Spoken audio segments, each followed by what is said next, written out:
Where do ideas come from? It's a good question. Let's first analyse the perspective of Rubin. Record producer Rick Rubin talks about connecting to source with a capital S, a circulation of endless energetic ideas that is out there somewhere. The world is constantly broadcasting these messages, and our job is to simply note them down, transmute them, and then share them. The ideas from source, therefore, do not come from inside of us. They are messages from the universe that temporarily flow through us. Now let's take a look at another perspective. How did filmmaker David Lynch get his ideas, and where did they come from? I do equate catching ideas with the thing of fishing. You have to have patience, and I say a desire for an idea is like a bait on a hook, and it's like putting a little piece of bait on a hook and lowering it into the water.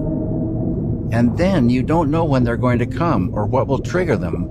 But lo and behold, on a lucky day, bingo, you'll catch a fish, you'll catch an idea, and you don't see the fish down there, but when you bring it up out of the water, that's like the idea coming into the conscious mind. What Lynch and Rubin's perspective have in common is that the ideas live outside of ourselves. Because when you go fishing, you don't bring the fish with you, do you? Therefore, if you have a great idea, you can't really give yourself credit for it. Now, this could potentially be a threatening concept, because if you consider yourself someone who has good ideas, you might not want to lose that. But what if we were to view this as an incredibly freeing perspective? Because if you have a really good idea, that's great, but once that project is finished, you might find yourself in an anxious state thinking, what if that is the last idea I ever have? But if there's an endless flow of ideas circulating in some realm somewhere, and we can occasionally tune into that, in a way,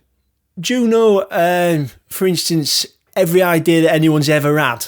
Ever. Based off of Rubin's framework, we technically have access to the network that all those ideas came from. So if we ever get worried about running out of ideas, just remember that Michelangelo and Da Vinci and whoever built the space shuttle that went to the moon, all those people were working from data presented by the universe, and you and me are also in the universe, so I think we'll be all right. So how do we create an environment that welcomes the fish? Having time to daydream, to sit by yourself and daydream. It's really, really important for catching ideas. From the outside, it looks like maybe you should take this person not necessarily to a hospital, but to maybe a psychiatrist, or you tell them to get a job. But it's real important.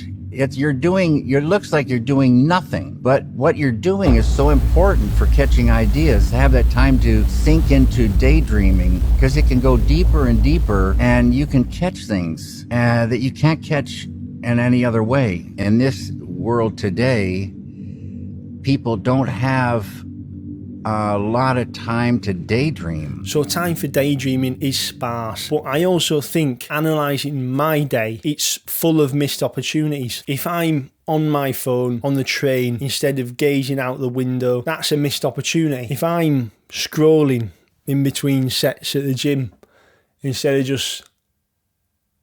that's a missed opportunity, isn't it? Having me tea whilst watching a YouTube video. Are you doing that now? It's got to go down as a missed opportunity. We're going to finish with a quote from James Clear that he posted this week, and I think it wraps things up well. The reason people get good ideas in the shower is because it's the only time during the day when most people are away from screens long enough to think clearly. The lesson is not to take more showers, but rather to make more time to think.